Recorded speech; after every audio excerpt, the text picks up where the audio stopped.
بسم اللہ الرحمن الرحیم. وأما الموصول فیؤتی به اذا تعین طریقا لاحضار معناه كقولك الذي كان معنا امس مسافر اذا لم تكن تعرف اسمه.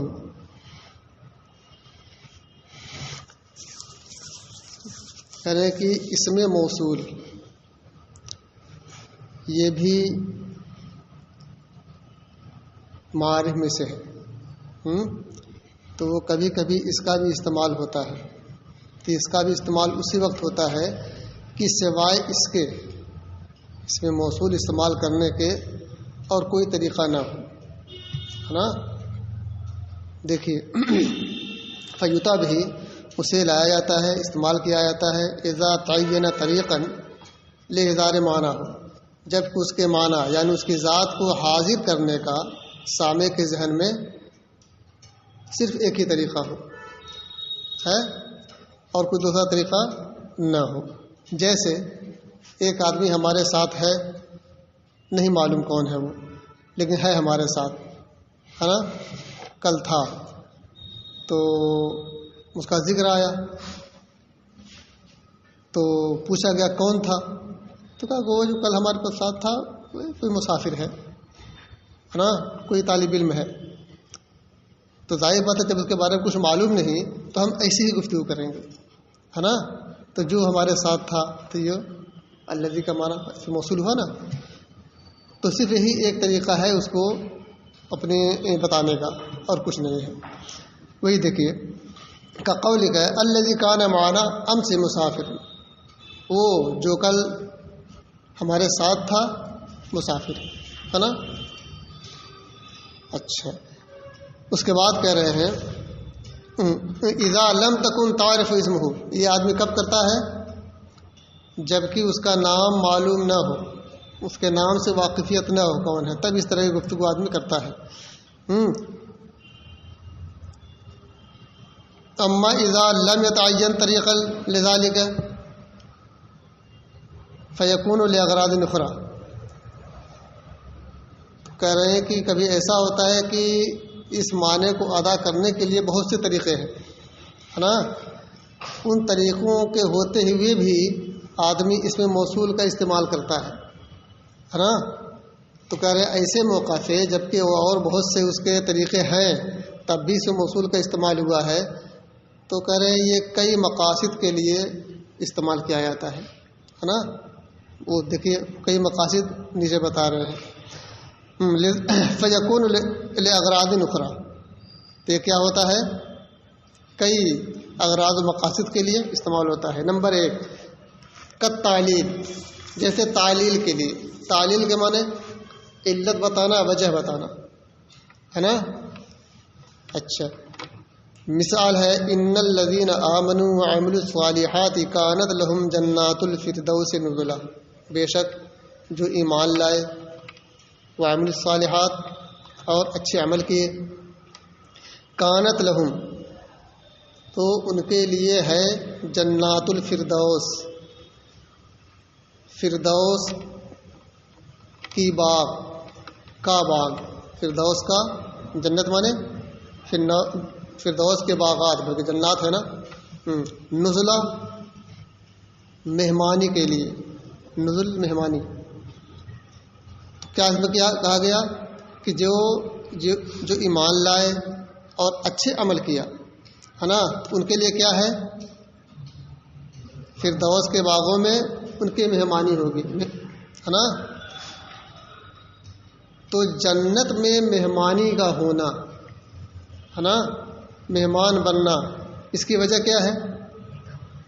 ایمان لانا اللہ اس کے رسول پر اور نیک عمل کرنا. تو یہ تعلیل کے لیے الذی جو موصول استعمال ہوا ہے، کس لیے؟ تعلیل کے لیے. وَإِخْفَاءُ الْأَمْرِ عَنْ غَيْرِ الْمُخَاطَب، غیر مخاطب سے بات کو چھپانا، ہے نا. کئی لوگ بیٹھے ہیں لیکن ہمیں صرف ایک آدمی کو بتانا ہے، باقی نہ جانے، صرف ایک آدمی جان لے. اور اسی وقت کہنا بھی ضروری ہے. آدمی کیا کرے گا؟ چھپانا بھی ہے اور ایک کو بتانا بھی ہے ہے نا. تو کہہ رہے ہیں ایسے موقع سے اس میں موصول کا استعمال کر لیتے ہیں کبھی، ہے نا. دیکھیے جیسے عام طور سے بول دیتے ہیں ارے وہ جو سامان دیا تھا نا وہ میں نے پہنچا دیا. تو یہ کون سمجھے گا؟ ان میں سے جس سے وہ معاملہ متعلق ہوگا وہ سمجھے گا، باقی نہیں سمجھیں گے، ہے نا. دیکھیے وَأَخَذْتُ مَا جَادَ الْأَمِيرُ بِهِ وَقَضَيْتُ حَاجَاتِي كَمَا أَهْوَىٰ. وَأَخَذْتُ اور میں نے لے لیا، ما جاد الامیر بہ جسے امیر نے خرچ کیا. ہاں جود کے معنی خرچ کرنا، جسے امیر نے خرچ کیا یا دیا وہ میں نے کہا کیا لے لیا، ہے نا. وقضیت حاجاتی اور اپنی ضرورتیں پوری کر لی. قضا الحاجات ضرورت پوری کرنا، ہے نا. وقضیت حاجاتی اور اپنی ضرورتیں پوری کر لی. کما احوا، احوا ہوا یہوی کے معنی ہوتا ہے خواہش کرنا، ہے نا، محبت کرنا، جس کی میں خواہش کرتا ہوں، یعنی جو میری ضرورت تھی وہ میں نے پوری کر لی. تو یہاں پر یہ پورا ایک شعر ہے. تو سامنے والے سے کہا کہ امیر نے جو دیا تھا میں نے لیا اور اس سے اپنی ضرورت پوری کر لی ہے. تو ظاہر بات ہے یہ معاملہ جس سے متعلق ہوگا وہی سمجھے گا، باقی نہیں سمجھیں گے، ہے نا.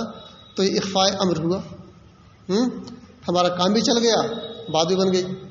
چلیے والتنبیہ علی الخطا، اور کبھی کسی خطا پر تنبیہ مقصود ہوتی ہے تو اس میں موصول کا استعمال کرتے ہیں. دیکھیے ان الذین ترونہم اخوانکم یشفی غلیل صدورہم ان تسرعوا. بے شک وہ لوگ ترونہم جنہیں تم گمان کرتے ہو، جنہیں تم سمجھتے ہو، دیکھتے ہو. گمان کرنا سمجھنا ترجمہ کرنا، ہے نا. جنہیں تم سمجھتے ہو، اخوانکم اپنا بھائی، وہ لوگ جنہیں تم اپنا بھائی سمجھتے ہو. یشفی غلیل صدورہم، غلیل کے معنی ہوتا ہے کینہ، اور سخت پیاس کو بھی غلیل کہتے ہیں. اور شفا یشفی کے معنی شفا دینا ہے، یہ ضربہ سے ہے. اور تسرعو یہ سرعن کے معنی یہ بھی فتح سے ہے، ہلاک کرنا اور پچھاڑ دینا، کسی کو پٹک دینا ہے نا. چلو اب ترجمہ دیکھو. ان الذین ترونہم، یہ تو ہو گیا نا. یشفی غلیل صدورہم، ان کے سینوں کا کینہ ہے شفا پائے گا، یہ نا. کہ ان تسرعوا، کہ تم ہلاک کر دیا جاؤ ہے. اب ایک ترجمہ اور کرو. غلیل کا معنی پیاس بھی ہوتا ہے. ان کے سینوں کی پیاس یشفی بجھ جائے گی ہے، کہ وہ ہلاک کر دیے جائیں، وہ پچھاڑ دیے جائیں. اب پورا ترجمہ دیکھ لو. ان الذین ترونہم اخوانکم، بے شک وہ لوگ جنہیں تم اپنا بھائی سمجھتے ہو، ان کے سینوں کی پیاس اس وقت بجھے گی جبکہ تم پچھاڑ دیے جاؤ، تم ہلاک کر دیے جاؤ، ہے نا. یا ان کے سینوں کا کمینہ پن اس وقت شفا پائے گا، اس وقت خوش ہوگا، ہے نا، جب تم ہلاک کر دیے جاؤ. تو یہاں پہ کیا دکھانا ہے؟ وقت تنبیہ علی الخطا ہے نا. خطا پر تنبیہ. کون سی خطا ہے؟ ان کو اپنا بھائی سمجھ رہے ہو، یہ تمہاری خطا ہے نا. جبکہ ان کا مقصد کیا ہے کہ تمہارے مال اور دولت پہ قبضہ کرنا، مثال کے طور پہ، ہے نا، ان کے دل میں ایک جلن ہے نا، اس جلن کو دور کرنا ہے. کبھی موقع پائے گا تو تمہارا مال لے لے گا، تمہیں ختم بھی کر سکتا ہے، مار سکتا ہے، ہلاک کر سکتا ہے. اصل مقصد وہ ہے. تو اس پر تنبیہ کرنے کے لیے یہ الذین کا استعمال ہوا ہے نا. نمبر 4، تفخیم شأن المحکوم بہ، اور کبھی محکوم بہ کی شان کی عظمت دکھانی مقصود ہوتی ہے نا، کہ محکوم بہ کی شان والا ہے، عظمت والا ہے. دیکھیے، ان الذی سمق السماء بنا لنا بیتا دعائمہ اعز واطول. سمکہ کا معنی ہوتا ہے بلند کرنا. بے شک جس نے آسمان کو بلند کیا، ہے نا، بنا لنا بیتن، اس نے ہمارے لیے ایک گھر بنایا. بیت سے مراد بیت اللہ، خانہ کعبہ، ہے نا. دعائمہ، دائم یہ دعامہ کی جمع ہے، اس کا معنی ہوتا ہے ستون، جس کے ستون. اعز عزت والے، اور اعز کے معنی مضبوط بھی ہوتا ہے، عزت والے، مضبوط. اطول لمبے، ہے نا، طویل ہے. بے شک جس نے آسمان کو بلند کیا، اسی نے ایک ایسا گھر بنایا جس کے ستون مضبوط، عزت والے اور طویل ہیں. یہاں پہ کہاں ہے محکوم بہ؟ اس کی عزت دکھانی مقصود ہے. بنا لنا بیتن، یہ ہے محکوم بہ. یہاں یہ دکھانا ہے نا کہ جس نے آسمان بنایا اسی نے وہ عظمت والا گھر بنایا، ہے نا. تو یہاں پر شان اس طور پہ دکھانی ہے کہ آسمان بنانا یہ کسی کے بس کی بات نہیں. یہ اللہ تبارک تعالیٰ کی ذات ہے جس نے آسمان کو بنایا بغیر ستون کے، ہے نا. تو جس نے یہ بنایا اسی ذات گرامی نے اس خانہ کعبہ کو بھی بنایا ہے نا. تو وہاں پر محکوم بہی بنا بیتن لنا بیتن ہے، تو اس بیت کی عظمت دکھانے مقصود ہے کہ جس کا بنانے والا، آسمان بنانے والا ہے، اسی نے یہ بھی بنایا ہے. ہاں، اگر یہ کہہ دیا جائے یہ جامع اشرفیہ جس نے بنایا ہے، یہ اللہ ہی نے بنایا ہے نا، اس نے خانہ کعبہ بنایا ہے، تو کون سی عظمت آئے گی؟ کچھ نہیں. اس کی حیثیت کیا ہے؟ کچھ نہیں، ہے نا. بھائی یہ کہہ دو کہ جس نے تمہارا گھر بنایا ہے اسی نے جامع اشرفیہ بنایا ہے، جس مستری نے، جس انجینئر نے، تو کوئی اہمیت نہیں ہے. اگر اس کو الٹ دو کہ جس نے جامع اشرفیہ کو بنایا ہے اسی جن نے ہمارا گھر بنایا ہے، اس کی عظمت بڑھ جائے گی، ہے نا. تو یہی یہاں پر دکھانا ہے کہ محکوم بہی بعظمت ہے نا. اور وہ ہوا کس سے؟ الذی سے. والتحویل تعظیماً او تحقیراً، تحویل کے معنی ہوتا ہے ہولناکی بتانا، ہے نا. اور یہ ہولناکی کبھی تعظیم کے طور پہ ہوتی ہے اور کبھی تحقیر کے طور پہ ہوتی ہے نا. دونوں کی مثالیں دیکھیے. فغشیہم من الجم ما غشیہم، غشا یغشی کے معنی ہوتا ہے ڈھانپ لینا، اور ہم کی ضمیر جو اس میں ہے اس سے مراد فرعونی ہے.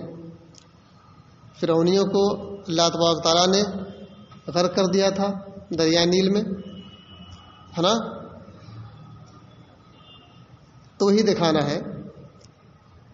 فغشیہم، انہیں ڈھانپ لیا، یعنی فرعونیوں کو ڈھانپ لیا. من الیم، یم کے معنی سمندر ہوتا ہے، لیکن یہاں مراد وہی دریا ہے جس میں یہ غرق ہوا تھا.